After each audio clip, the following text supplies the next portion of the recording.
What's going on, everybody, and welcome back to the channel. In today's video we're going to be talking about certain trades I took last week, some of the good trades that made me a ton of money. We're going to especially go over the CPI trade and the Friday trade that we traded for free over on our Twitch channel.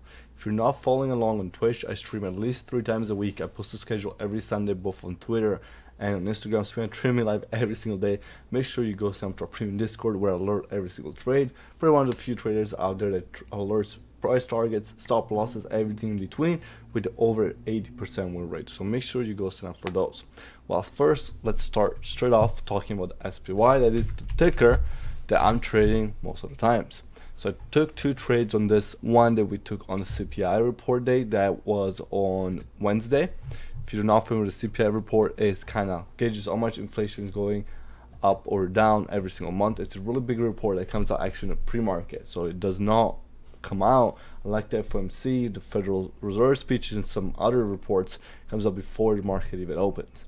I've spoken about the CPI report. It's usually I have really big days during the CPI report because I have a strategy that I've never seen anyone else talk about, and I'm probably talking about a little bit too much because I shouldn't be sharing some of my top strategies, but I like to help out everybody. So I'm still gonna be here talking to you about it. CPI trade happened on May 10th. It was alerted on Discord and a bunch of people. We made a bunch of money. So what I like to do is look on a 30-minute time frame. So this strategy is simply only on the 30-minute time frame, and it's super easy, guys. So first and foremost, I will get my horizontal tool or just whatever tool you have on your broker and mark the top of the candle close. So that 30-minute candle, this is the CPI. This is where the news dropped because it's a huge move green, and it works both. It was a huge move to the upside or a huge move to the downside. This time it happened to be to the upside, so I'll draw the top and the bottom. Then I will go to my Fibonacci tool right here and retrace to look for the 50% retracement of the move. Right now I just have the golden pocket on, but I will just turn on my half retracement, which is there. Then I'm actually going to delete it after I'm able to retrace right there, half the move, and I delete it. So the CPI comes in at 8:30. This is the 9 a.m. candle, and this is the opening candle. So I have these 3 levels right now, and then I will zoom in to find my exact entry on a 5-minute time frame. But for the 30-minute, keep in mind this is the 9 a.m. That means the market was at 9:30. I will look for a short position off of this rejection here if the candle closes. If the candle close, which we see here, is below this green line. If this candle here had closed above, let's say this candle closed above, I would have taken a long position looking for more higher, but we closed below on this candle, so I looked for a short position. So my short position was this, and the exact entry was also alerted exactly 9:33.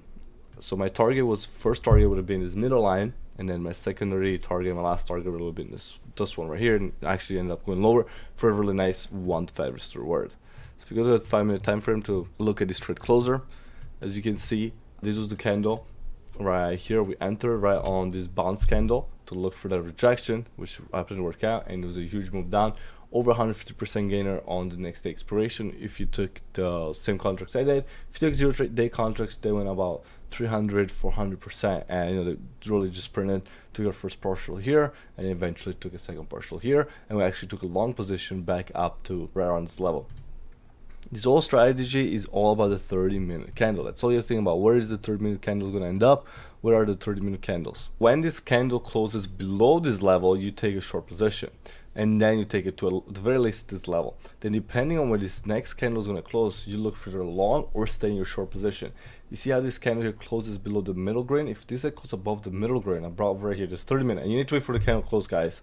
For a 30-minute candle close, if it stayed above this middle grain, I would take a long position back up to the stop grain. Very, very simple, right? As you can see, we stayed below. I hold my position. You kind of had a little pump here, people getting their positions, and then you close the next candle below, which means either you have 2 options here. If you're already in the short, stay in the short. That's what I did. Or another option, which I did mention in the chat, at this candle close, you can take a short position like this, aim for the bottom, and with a stop loss above the green, which gives you a nice 1-to-2 risk reward. Not the best way to get the risk reward, but still a decent trade that you can take. In my case, I actually was just sitting short, and we took inventory all the way down. Now this is the very interesting part. This is where we took a long position on this candle close. You guys can see the candle close right above the green, so we took a long position.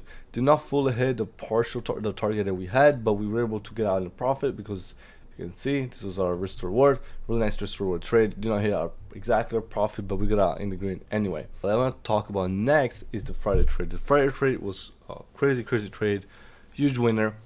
It was traded live on the Twitch. So this trade was not on a 30-minute time frame. This was not my secret CPI strategy. I don't really trade the 30-minute time frame too much, unless it's usually news events or some kind of understanding this larger time frame where the direction is. But on CPI, I do trade only based off the 30 minutes. Friday, we actually had a pretty strong gap up from the day prior. As you guys can see here, we had this gap up here and pushed higher and it hit kind of this triple top resistance, or I mean, you're not even gonna call it this resistance we had the whole week, the CPI level, the day prior high, and then a third high. So there was a major resistance there. We hit that, and then the market opened around 9:30 after we sold off a little bit from it.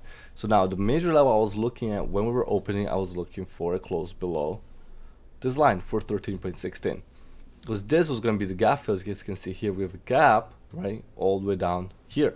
So I was looking for a short position to at the very least here, hopefully get a bounce here, lower, higher, and a continuation lower, right? Breaker structure, a change of corrector to the downside, which is exactly what happened.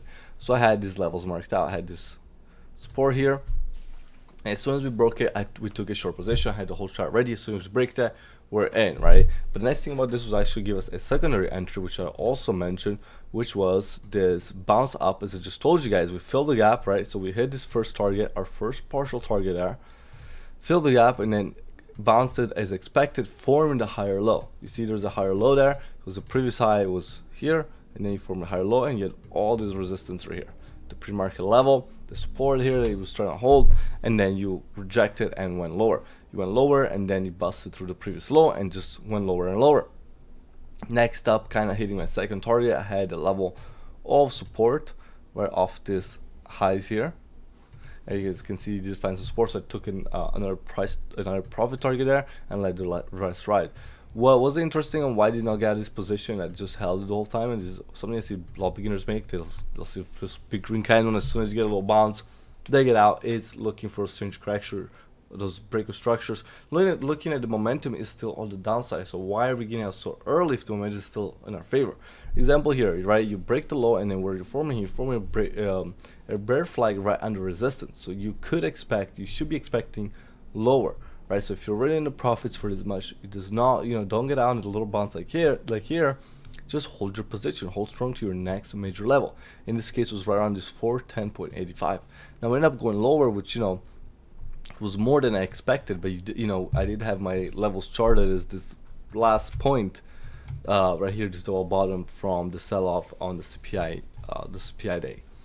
So the main things to look for this position is just looking for your major support and resistance zone. A lot of people overcomplicate trading, looking for all these crazy indicators, but if you keep it simple the way I'm showing it to you guys, you're gonna be very successful. A lot of people are overcomplicating when you're looking at the market. The market is very simple, has a structure, is it bullish, bearish, or a sideways structure. So your job is to analyze where the structure is and look for the continuation towards that direction, right? For here, I waited for the break below to retest and enter that short position and took that short position down.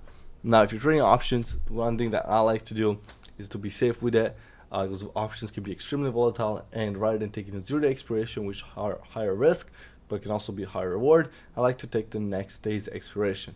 It's my preference. Sometimes I do take the 0 days. If you do take the 0 days, I recommend that you stick to maybe a smaller position size that you normally would, because they're extremely volatile, and that's what a lot of times shakes people out of their position.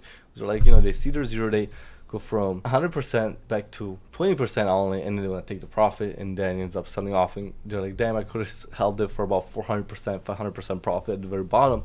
But you won't be able to, because the volatility is just too much. So either take a smaller position that you can handle the volatility and you don't care too much, or two, take the next week's expiration, because they may not be as volatile in the shorter term, but you give you a better chance of holding them because you're not scared of just selling them right away. So I hope these videos help you guys understand the mindset of some of the trades I take and why I'm taking them, and my thoughts behind all of them and how I'm able to find certain trades. If you want to trade with me live, as I mentioned, hit the links on the Discord, it will be below. And if you want to learn more about stock market, crypto market, financial markets in general, make sure you subscribe to the channel, leave a comment and like, and as always, peace.